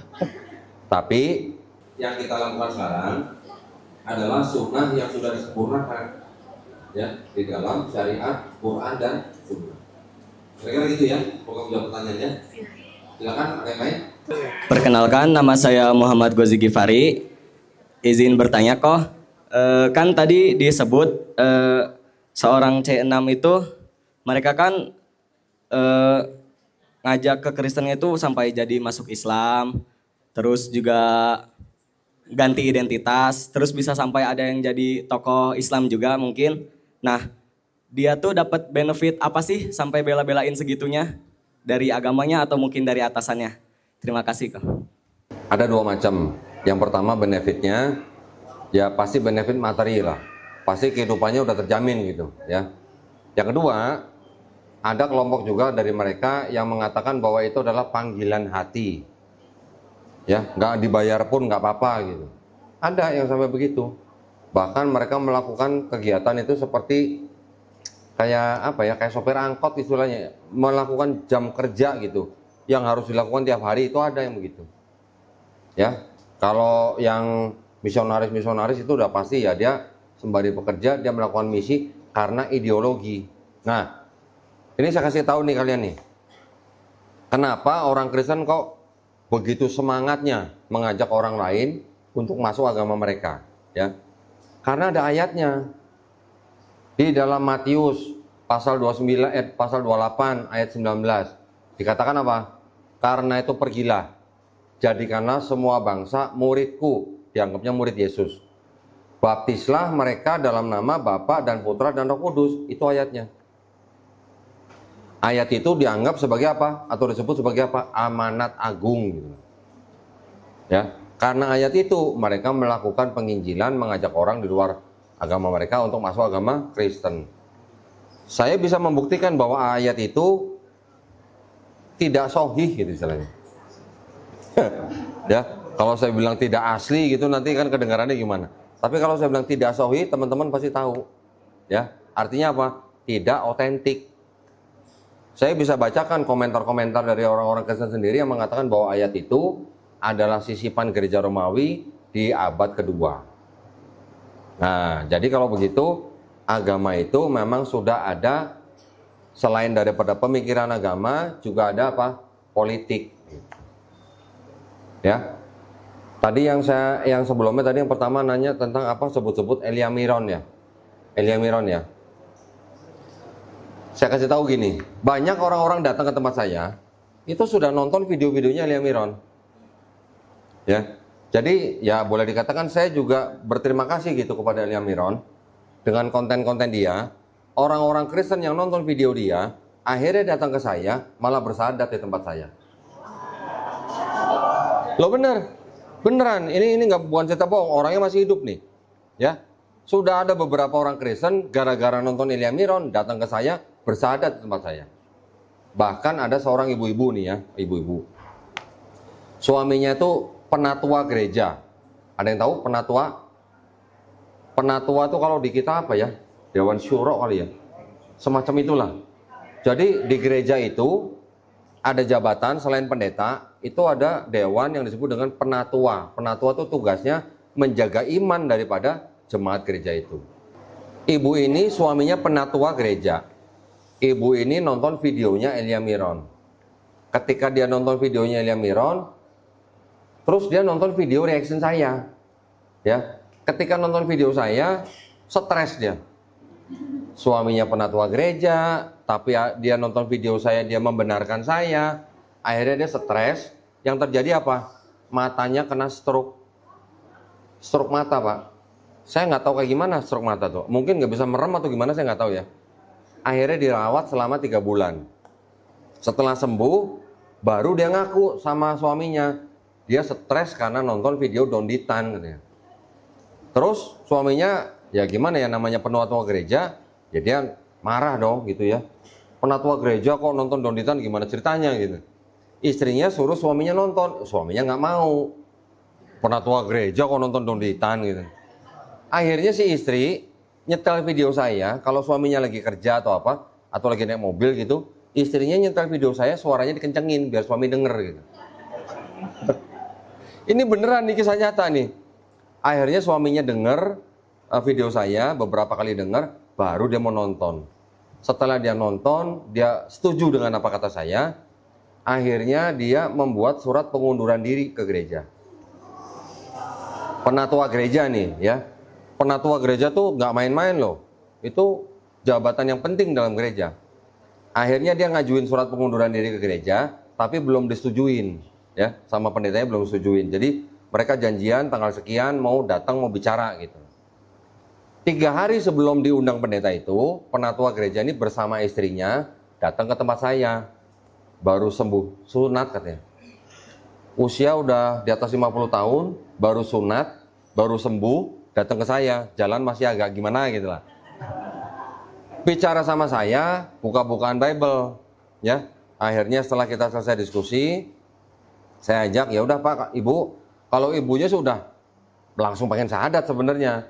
Cuman karena suaminya masih punya tanggungan surat pengunduran diri di gereja itu, dia bilang kalau boleh Kak Dondi, saya datang dulu ke gereja, saya bicara dulu dengan pendetanya. Kalau sudah selesai nggak ada masalah, baru saya syahadat ke sini. Oh monggo Pak, silakan. Monggo aja kan, kita kan nggak bisa maksa kan. Bener, setelah 3 hari kemudian penatua itu menghadap pendetanya. Apa yang saya tanya ke penatua itu tanyain ke pendeta. Pendetanya nggak bisa jawab. Terus pendetanya bilang, yo nanti kita ketemu aja ke teman kita yang bisa bahasa Ibrani gitu. Tapi dia tetap nggak bisa jawab. Nah sudah, akhirnya penatuannya tetap keluar dari gereja. Sehari setelah ke gereja, datang lagi sama istri saya, bersyahadat bersama-sama istrinya. Itu gara-gara apa? Yaitu karena ada pendekatan yang kita bisa tunjukkan ke mereka, bahwa di dalam kitab mereka selain juga ada kebenaran, tapi sudah bercampur dengan apa? Kebatilan. Kebatilannya apa? Yang tadi Mbak bacain tuh di sini tuh. Karenanya ayat ini pasti tidak asli. Tapi juga ada yang sama dengan kita di Quran, ya. Sujudnya sama, puasanya sama, wudunya sama, bahkan di kitab mereka Yesus dibaptis. Ya, pernah dengar tahu dibaptis itu apa? Tahu? Orang Kristen nanti nanya, kalau kamu bilang Yesus Muslim, kenapa orang Islam nggak dibaptis? Nah, loh, gimana caranya? Gimana jawabnya? Kalian dibaptis nggak? Emang nggak pernah mandi junub? Hah? Emang nggak pernah mandi junub? Mandi junubnya orang Islam, mandi besarnya orang Islam, maknanya sama dengan baptisnya orang Yahudi. Oh, tapi baptisnya orang Kristen beda dengan baptisnya orang Yahudi. Jadi kalau baptisnya orang Yahudi itu adalah penyucian, sama dengan seperti mandi junubnya orang Islam atau mandi besarnya orang Islam. Nah, ya. Satu lagi, Yesus di dalam kitab mereka, ketika yang tadi saya cerita usia 8 hari disunat, setelah berusia kira-kira 2 bulan, ibunya Tahir itu nifas ya. Yesus apa ya? Sama orang tuanya dibawa ke bait Allah atau bait suci, melakukan apa? Akikah. Lah kita orang Islam juga akikah ya. Nah, itu jadi Yesus sunat, kita sunat. Yesus puasa, kita puasa. Yesus nggak makan babi, kita nggak makan babi. Yesus sholatnya sujud, kita sujud. Yesus dikafani, ya walaupun bukan Yesus yang dikafani ya, tapi ceritanya Yesus dikafani, kita mati dikafani. Yesus akikah, kita akikah. Yesus baptis, kita juga baptis. Jadi siapa pengikut Yesus? Itu aja, ya. Paham sampai sini? Nanti ada videonya, ada rekamannya. Kalian kalau yang nggak jelas atau lupa catat atau ketinggalan catat, tonton lagi, catat ayat-ayatnya. Ya, nanti kalian bisa pakai ketika kalian diskusi dengan teman-teman yang misalnya Kristen gitu ya. Jangan takut, ini adalah dakwah kita. Bukan berarti kita melanggar keputusan bersama 2 menteri itu, ya. Tapi diskusi itu bukan kita lakukan dengan cara door to door, ketok-ketok pintu rumah orang mereka, bukan, ya. Kita tetap harus bisa menjaga akidah kita supaya ketika kita kedatangan tamu yang tidak diundang, kita bisa pakai tadi yang saya ajarkan, ya. Barakallahu fikum, sampai di sini dulu ya, barakallah. Semoga kita semua, adik-adik semua nih dan kita-kita semua nih dijadikan golongan manusia yang mengikuti apa yang sudah diturunkan Allah SWT melalui Rasulnya, ya. Dan insya Allah kita semua dijadikan golongan manusia yang menjadi saksi keesaan Allah SWT. Ya, amin ya rabbal alamin. Selanjutnya saya serahkan kembali kepada panitia. Wabillahi taufiq wal hidayah. Wassalamualaikum warahmatullahi wabarakatuh. Waalaikumsalam warahmatullahi wabarakatuh.